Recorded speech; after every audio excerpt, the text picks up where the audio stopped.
అంటే దేవుడు పరమాత్మ, మనము జీవాత్మ.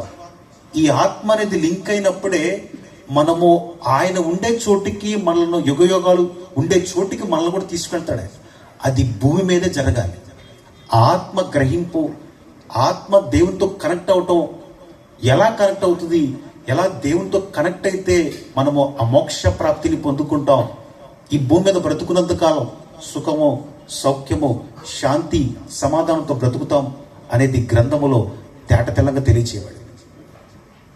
ఈ యొక్క పండగ ఏమిటంటే, క్రిస్మస్ పండగ ఏంటంటే, యేసుక్రీస్తు ప్రభువు అంటే దేవుడు త్రిత్వములో ఉన్న రెండవ వ్యక్తి.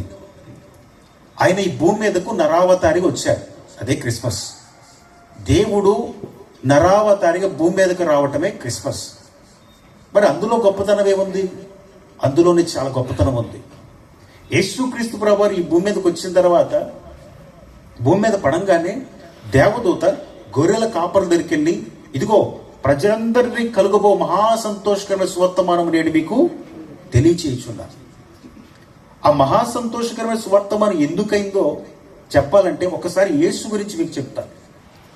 యేసు ఆయన బ్రతుకున్న దినములలో ఒకసారి సుకార్ అనే బావి మీద గుండా ప్రయాణం చేసుకుంటూ వెళ్తున్నాడు. ఆ బావి దగ్గర ఆగాడు. ఆగి అక్కడ కూర్చున్నాడు. కూర్చున్నప్పుడు ఆయన ఏ పని కూడా ఉద్దేశము, ప్రణాళిక లేకుండా చేయడాడు. ఆ రోజు ఆయన అక్కడ కూర్చున్నప్పుడు ఆయన యుద్ధకు ఒక స్త్రీ వచ్చింది. ఆవిడ సమరయ స్త్రీ, కాస్త పాపములో ఉన్న ఆవిడ దగ్గరికి రాగానే ఆయన ఆ స్త్రీని అడిగారు, అమ్మ కాస్త నీళ్లు నాకు ఇవ్వని అడిగారు.